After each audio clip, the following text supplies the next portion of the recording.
Hello दोस्तों आज हम CGPSC से जुड़ा एक निबंध के टॉपिक पर बात करेंगे। CGPSC मेंस 2021 में क्रिप्टो करेंसी चुनौती और अवसर, यह निबंध में आया हुआ था और आज हम इसके समझेंगे कि इसको कैसे लिखा जाए, कैसे बेहतर लिखा जाए। यदि आप मेरे चैनल में नए हैं तो सब्सक्राइब जरूर कीजिएगा। दोस्तों, किसी भी निबंध को लिखने से पहले उसके हमें डायमेंशन को पूरा खोलना पड़ता है कि एक्चुअली में लिखा क्या जाए। जैसे कि कोई भी निबंध अब जो CGPSC में आ रहा है वो करेंट अफेयर या फिर एक ट्रेडिशनल निबंध आता है जो परंपरागत पूछा जाता है। जैसे कि अगर इसी में अगर जो लिखा गया है, जैसे कि क्रिप्टो करेंसी, देखिए लिखा हुआ है क्रिप्टो करेंसी जो लिखा हुआ है, और तो इसमें क्या है कि चुनौती और अवसर दोनों लिखा हुआ है। तो इसमें जो पूछा जा रहा है उनके द्वारा कि चुनौती और अवसर को ज़्यादा मतलब वो पूछने की चाहत है उनमें, तो इसे हमें ज़्यादा लिखना है। लेकिन उससे फिर भी हमें जो लिखना होगा, प्रस्तावना तो हम लिखेंगे ही। प्रस्तावना में किसी पंक्ति, शायरी, करंट अफेयर से हमें स्टार्ट करना है और उसके बाद परिभाषा, और परिभाषा के साथ हमें उदाहरण देना होगा क्रिप्टो करेंसी के मैटर में। इसके साथ ही विश्व और भारत में इसकी स्थिति हमें बताना है। साथ ही चुनौती और अवसर, चूँकि इसमें पूछा जा रहा है चुनौती और अवसर, तो हमें इस चुनौती और अवसर को कम से कम 1.5 पेज में लिखना है। आज ऐसे के लिए कम से कम 5 से 6 पेज आपको मिल रहा है एग्जाम में, तो कम से कम 1.5 या उससे भी अगर ज़्यादा हो सके तो आप लिख सकते हैं, क्योंकि इसको अच्छे से बताना है आपको, चुनौती और अवसर को। और उसके बाद आप सुझाव देंगे आपकी क्या राय है उस मैटर पर, और अंत में आपको एक निष्कर्ष देना पड़ेगा। तो ये डायमेंशन आपको पहले खोल लेना है और खोलने के बाद स्पष्ट कर लेना है कि एक्चुअली इसके अंदर आपको लिखना क्या है। चलिए हम आगे बढ़ते हैं और देखते हैं कि मैंने चूँकि मैं मेंस दे रहा था 2021 का, उससे पहले ही इसको मैं बना लिया था और हूबहू इसको मैं लिख के आया हूँ मेंस में। इससे बेहतर आप बना सकते हैं, लेकिन फिर भी जो मैंने लिखा है, चलिए देखते हैं इसको मैंने कैसे डील किया था, समझने का प्रयास करते हैं। तो जो मैंने लिखा है दोस्तों, देखिए इंट्रो मैंने स्टार्ट किया है कि डिजिटल वर्ल्ड की इस दुनिया में डिजिटल करेंसी की अवधारणा सामने आई है। नाम है क्रिप्टो करेंसी। जी हाँ, मुद्रा के विकास क्रम में सेलखड़ी से टकसाल, फिर आज नोटों वाली मुद्रा के बाद डिजिटल मुद्रा अस्तित्व में आ चुकी है। पिछले 1 दशक या कहें हाल ही के रूस यूक्रेन विवाद के बाद क्रिप्टो करेंसी चर्चा में है।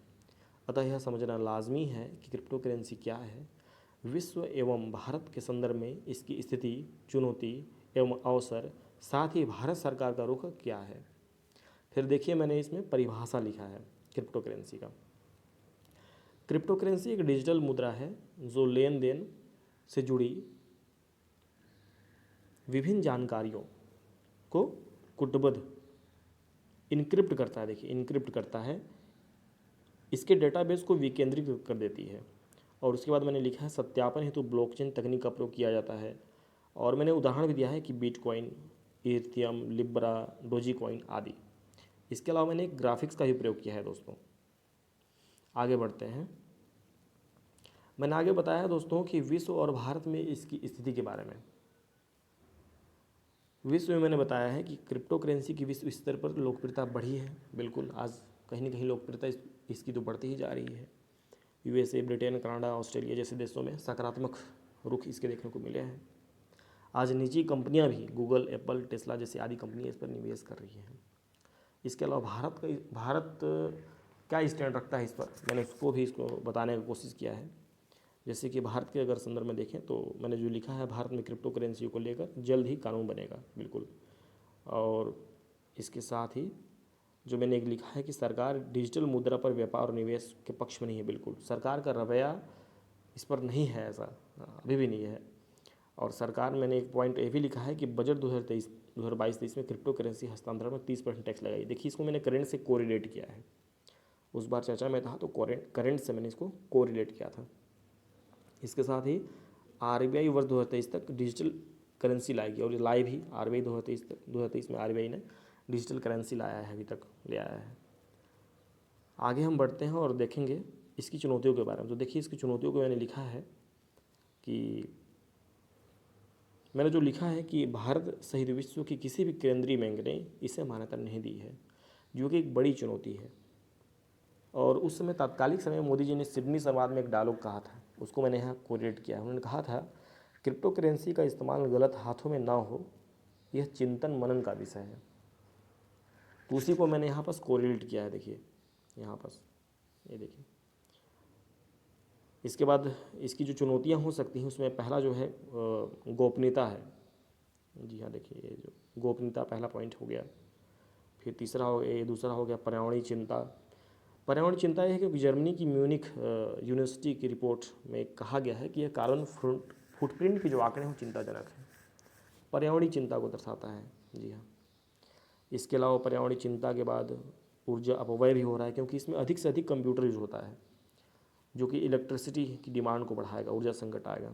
फिर मूल्य की अस्थिरता, क्योंकि शेयर बाजार में उतार चढ़ाव देखने को मिलते हैं। देखिए हम आगे बढ़ते हैं, मैंने इसमें क्या लिखने का प्रयास किया है। तो इसके अलावा अपराध बढ़ेंगे, जानकारी गुप्त रहने से मनी लॉन्ड्रिंग है ना की समस्या बढ़ सकती है। इसके अलावा मैंने जो अवसर में लिखा है दोस्तों कि वैश्वीकरण में जुड़ाव,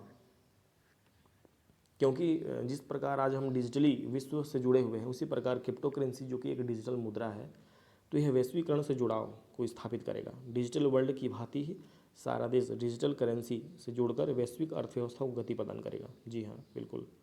इसके अलावा कैशलेस इकोनॉमी, आज का दौर कैशलेस इकोनॉमी की ओर बढ़ रहा है, ऐसे में क्रिप्टो करेंसी सहायक सिद्ध होगी, बिल्कुल। और इसके बाद रूस को विकल्प, देखिए तत्कालिक समय में क्या था कि रूस यूक्रेन विवाद चल रहा था, और हुआ यूँ कि पश्चिमी देशों ने रूस की जो स्विफ्ट होता है, मतलब कि एक देश से दूसरे देश में जब आप मनी ट्रांजैक्शन करते हैं, तो एक स्विफ्ट एक तकनीक है जिसको अगर ब्लॉक कर दिया जाए तो मनी ट्रांजैक्शन नहीं हो पाता है। तो कहीं ना कहीं एक विकल्प के रूप में क्रिप्टो करेंसी सामने आया था, एक विकल्प के रूप में हम इसको देख सकते हैं। तो इसको ऐसे मैंने समझाने का कोशिश किया था। इसके अलावा अतिरिक्त शुल्क नहीं लगेगा, क्योंकि वैश्विक स्तर पर इसके लेन देन में किसी प्रकार के शुल्क की व्यवस्था नहीं की गई है। साथ ही इसमें मध्यस्थता भी नहीं है, लेन देन में बैंक एवं अन्य बिचौलियों की मध्यस्थता के अभाव में इसकी लोकप्रियता बढ़ी है दोस्तों। मैंने खुली अर्थव्यवस्था को बढ़ावा को भी लिखा है, जैसे कि इस क्या होता है कि क्योंकि इसके प्रयोग से सारी कंपनियों में निवेश बढ़ेगा, बिल्कुल। जितने भी एप्पल हैं, गूगल हैं, टेस्ला और भी जितनी कंपनियां हैं, भारत की भी जितनी कंपनियां हैं, आपस में निवेश करेंगी तो क्या होगा कि वैश्वीकरण को या फिर खुली अर्थव्यवस्था को बढ़ावा देगा। देखिए मैंने भारत का अपना रुख को भी एक पॉइंट इसमें जोड़ा है कि भारत का अपना रुख क्या होना चाहिए। तो इस भारत के अपने रुख में मैंने जो बताया है यहाँ पर कि भारत सरकार क्रिप्टो करेंसी के निजी व्यापार और निवेश के पक्ष में नहीं है, इसलिए आरबीआई ने वर्ष 2018 में इस पर प्रतिबंध लगाया है। हालांकि सर्वोच्च न्यायालय ने आर्टिकल 19(1) का हवाला देते हुए प्रतिबंध को हटा दिया। केंद्र सरकार क्रिप्टो करेंसी पर विनियमन बिल 2021 जल्द लाएगी, जिससे इसका रेगुलेशन किया जा सके, और इस पर लाया भी गया है। अंतर मंत्रालयी समिति का सुझाव है कि भारत सरकार निजी डिजिटल मुद्रा पर बैन लगाए, साथ ही अपनी डिजिटल मुद्रा लाए, और सरकार ने रूपी नाम की एक डिजिटल मुद्रा भी लाई है। एडवर्टाइजमेंट काउंसिल ने कहा है कि डिस्क्लेमर दें जिसमें स्पष्ट करें कि यह बेहद रिस्की, डूबे तो कोई मदद नहीं। एडवर्टाइजिंग काउंसिल होती है, उसने यह कहा था, अच्छा कहा था उन्होंने। वर्ष 2023 में सरकारी डिजिटल करेंसी में व्यापार एवं निवेश को वैध किया जाएगा। ये भारत सरकार का अपना रुख है। इसके जगह पे मुझे कुछ सुझाव भी देने थे, क्योंकि इसमें जगह नहीं थी, स्पेस नहीं था, इसलिए मैंने नहीं डाला था। सुझाव में आप कुछ भी दे सकते हैं, जैसे कि मैंने भारत सरकार का रुख बताया, तो आप बिल्कुल उसी को लिखना है आपको कि गवर्नमेंट एक बेहतर नियम विनियमन, मतलब जो एक रूल एंड रेगुलेशन को बेहतर करे, डिजिटल मुद्रा के ट्रांजैक्शन को पारदर्शी बनाया जाए, लोगों में जागरूकता बढ़े या बढ़ाया जाए, है ना, इसके क्योंकि नुकसान भी तो हैं। और वैश्विक जो भी इनकी जो नीतियाँ होती हैं क्रिप्टो करेंसी के, या फिर जो देश इसको बढ़ावा दे रहा है, हम उनसे मिलकर वहाँ से कुछ सीख सकते हैं कि इसको कैसे बेहतर किया जा सकता है, कैसे पारदर्शी किया जा सकता है। तो कुछ अपना आप सुझाव भी डाल सकते हैं। देखिए मैंने इसमें निष्कर्ष में क्या लिखा था कि निष्कर्षतः क्रिप्टो करेंसी अवसरों के कई आयामों को साथ लेकर आती है, परंतु केंद्रीय बैंकों को मान्यता प्राप्त न होने के कारण कई गंभीर समस्या जन्म देती है। ऐसे में सरकार को चाहिए कि इसमें संतुलन स्थापित करके एक पारदर्शी तंत्र की स्थापना हो। हम उनका बेहतर रेगुलेशन भी करें, साथ ही निवेशकों एवं सरकार दोनों को फ़ायदा हो। तभी crypto currency digital world currency के रूप में ओपन इकोनॉमी को बढ़ावा दे पाएगी। तो मैंने यही जो निबंध लिखने का प्रयास किया था दोस्तों, और इस निबंध को मैंने मेंस के एग्ज़ाम में लिखा भी है। इससे भी बेहतर आप निबंध लिख सकते हैं, ये तो कुछ भी नहीं है। बस एक बताने का मेरा मतलब एक तरीका है कि आप समझ सकें, जो नए नए एस्पिरेंट होते हैं उन्हें नहीं पता होता है कि निबंध कैसे लिखा जाए, तो आप इस तरह से निबंध लिख सकते हैं। दोस्तों, यह वीडियो आपको अच्छा लगा होगा, मेरा प्रयास आपको अच्छा लगा होगा। आप मुझसे हमेशा जुड़े रहने के लिए मेरे चैनल से जुड़े रहिए। चैनल को लाइक सब्सक्राइब ज़रूर कीजिए। धन्यवाद दोस्तों।